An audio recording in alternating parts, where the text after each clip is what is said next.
টোকিও উয়েনো পার্ক জাপানের একটি প্রাচীনতম পাবলিক পার্ক হলো এই উয়েনো পার্ক। এখানে আছে উয়েনো চিড়িয়াখানা, আছে অনেকগুলো জাদুঘর এবং বসন্তের দর্শনীয় চেরি ফুল। এই বসন্তে লেকের দুপাশে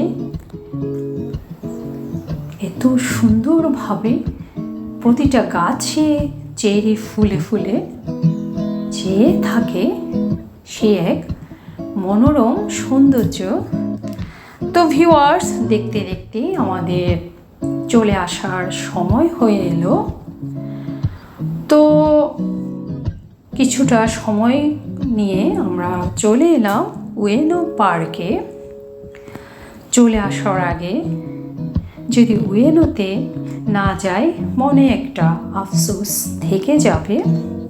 তো ভিউয়ার্স, টোকিও কোমাবা ক্যাম্পাস থেকে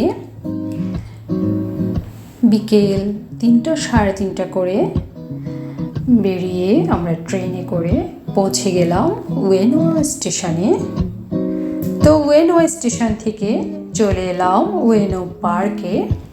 সেখানে খুব সুন্দর একটা ফুড অ্যান্ড স্পোর্টস ফেস্টিভ্যাল হচ্ছিল। তো ঘুরতে ঘুরতে চারিদিকে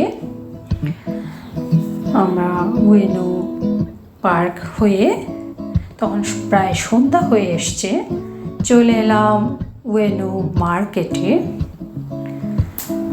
তো এভাবেই আমাদের বিকেল থেকে সন্ধ্যেটা খুব সুন্দর একটা সময় কাটিয়েছি এই উয়েনো পার্কে ও উয়েনো মার্কেটে। তারপর চলে এলাম যথারীতি আবার ক্যাম্পাসে।